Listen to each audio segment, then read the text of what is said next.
hablaré del Siglo de Oro en España. Su inicio suele asociarse con varios eventos que ocurrieron el mismo año. Uno de ellos es la llegada de Cristóbal Colón a las Américas. El 12 de octubre, Colón llega a una isla de las Bahamas llamada Guanani, con 3 naves, marcando uno de los eventos más importantes en la historia universal. Otro evento es la publicación de la Gramática de Antonio de Nebrija, el 18 de agosto, ambas en el año 1492. En realidad las fechas dependen del historiador, sin embargo su final se suele asociar con la muerte de Pedro Calderón de la Barca, que fue uno de los mayores literatos barrocos. Él muere el 25 de mayo en el año 1681. España experimentó este periodo donde las artes, la literatura y la ciencia tuvieron un apogeo, gracias a la rica tradición musulmana, judía y de monasterios cristianos de siglos anteriores. Durante estos prolíficos años, la corona española de los Habsburgo se mantuvo al mando del rico imperio. En 1492, el inicio del Siglo de Oro, España tuvo como gobernantes a los reyes católicos.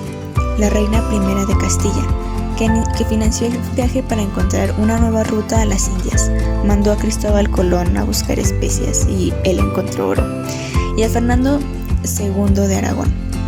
Con su matrimonio unieron sus territorios, fortaleciendo la monarquía hispánica.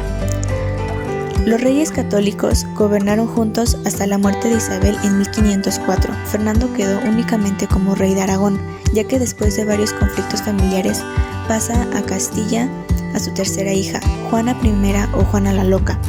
Hay controversia alrededor de ella, pues pasa la mayor parte de su vida encerrada en Tordesillas, primero por su padre y luego por su hijo. Ella se casa con Felipe I, también conocido como Felipe el Hermoso, que era primogénito de Maximiliano I de Habsburgo. Felipe muere a la edad de 28 años y Juana, que según su padre ya había mostrado indicios de locura, se vuelve loca y la encierra en Tordesillas. Su hijo, Carlos I, era heredero al trono, sin embargo tenía 6 años, por lo que en el Sacro Imperio Romano-Germánico gobernaría Maximiliano I de Habsburgo, en Castilla el cardenal Cisneros y en Aragón el arzobispo Alonso de Aragón. Carlos I era nieto por vía paterna del emperador Maximiliano I de Habsburgo. Este muere el 12 de enero de 1519.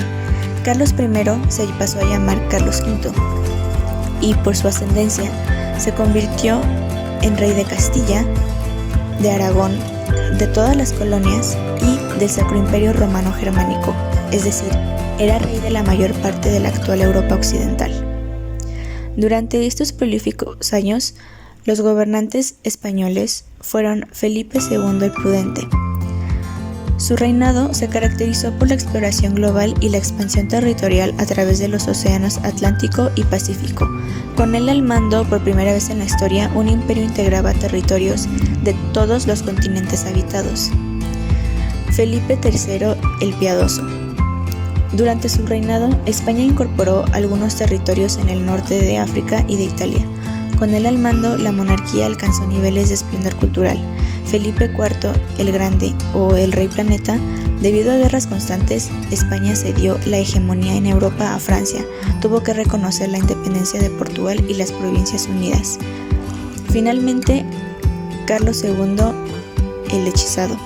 Su lamentable estado físico se le atribuye a los sucesivos matrimonios consanguíneos de la familia real. Todo ello acarreó un grave conflicto sucesorio, pues, al morir sin descendencia, se extinguió la rama española de los Habsburgo. En la literatura, su mayor representante fue Miguel de Cervantes, apodado el Príncipe de los Ingenios. Fue un novelista, poeta y dramaturgo. Escribió El Quijote, considerado como la primera novela moderna y una de las mejores obras de la literatura universal. Francisco de Quevedo es conocido especialmente por su obra poética. También escribió narrativa, teatro y diversos opúsculos filosóficos, políticos, morales, humanísticos e históricos. Lope de Vega, apodado el Monstruo de la Naturaleza, fue uno de los autores más prolíficos de la literatura universal. Renovó las fórmulas del teatro español. Fue máximo exponente del teatro barroco español. Además de una rica literatura, España tuvo grandes representantes en la pintura y arquitectura. En la pintura, su representante más conocido es Diego Velázquez. Es considerado uno de los máximos exponentes de la pintura española y maestro de la pintura universal. Como pintor del rey, le fue encargado el retrato de María Teresa la Infanta en 1651. Este retrato funcionó como anuncio pues la joven monarca estaba en edad de matrimonio. José de Rivera fue un pintor, dibujante y grabador, etiquetado por un largo tiempo como creador truculento y sombrío, mayormente por algunas de sus pinturas de martirios.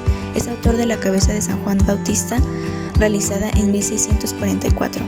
Pedro Machuca fue un pintor y arquitecto renacentista. Su única pero célebre obra arquitectónica es el Palacio de Carlos V, encargado por el emperador como residencia en la Alhambra de Granada, que se comenzó a construir en 1527. José Antolínez fue un pintor de la escuela madrileña del pleno barroco. A pesar de su prematura muerte, abarcó muy diversos géneros, tanto religiosos como profanos.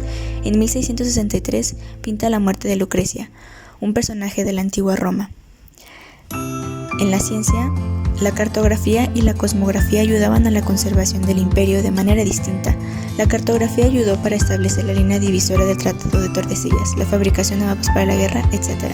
La cosmografía ayudaba a la corona a situar nuevos territorios y crear cartas náuticas para viajes rutinarios a sus colonias. España se convirtió en el centro de las dos ciencias por la creación de la Casa de Contratación, que era un centro de aprendizaje y distribución. España aportó grandes obras a la nueva filosofía de renacer humano que marcó el inicio de la Edad Moderna.